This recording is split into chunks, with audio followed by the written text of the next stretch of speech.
ಕೆಲವರೆಲ್ಲ ಭಾಷಣ ಮಾಡ್ತೇವೆ. ನಾವು ಮಂತ್ರಿಗಳೆಲ್ಲ ಆದವರು, ದೊಡ್ಡ ದೊಡ್ಡ ಮಂತ್ರಿ ಸ್ಥಾನ ಸಿಕ್ಕಿದವರು ಭಾಷಣ ಮಾಡ್ತೇವೆ. ನಾವು ಪುತ್ತೂರಿನ ಚಿತ್ರಣವನ್ನೇ ಬದಲಿಸ್ತೇವೆ.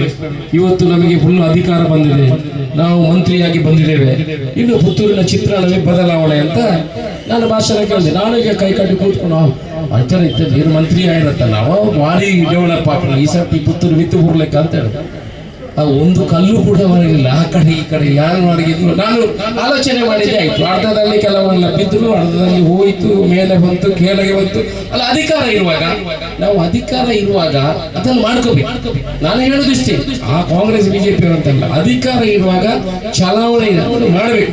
ಮೆಡಿಕಲ್ ಕಾಲೇಜ್ ಇನ್ನು 500 ವರ್ಷ ಹೋಗ್ಲಿ, ನಮ್ಮ ಪುಲ್ಲಿ ಅಜ್ಜಿ ಪುಲ್ಲಿ ಎಲ್ಲ ಯಾರು ಹೋದ್ರು ಮೆಡಿಕಲ್ ಕಾಲೇಜ್ ಅಂದ್ರೆ ಅಶೋಕರಯ್ಯ, ಬೇರೆ ಯಾರಿಂದ ಮಾಡ್ಲಿಕ್ಕೆ ಆಗುತ್ತೆ.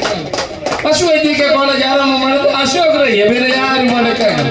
KM ತಂದದ್ದು ಅಶೋಕರಯ್ಯ, ಬೇರೆ ಯಾರು ಇಲ್ಲ. ಕುಡಿಯುವ ನೀರು ತಂದದ್ದು ಅಶೋಕರಯ್ಯ, ಬೇರೆ ಯಾರು ಮಾಡ್ಲಿಕ್ಕೆ ಆಗುದಿಲ್ಲ. ಇದಕ್ಕೆ ಯಾಕೆ ನಾನು ಹೇಳಿ, ನಾನು ದೊಡ್ಡ ಜನ ಅಂತ ನಾನು ಹೇಳಲಿಲ್ಲ.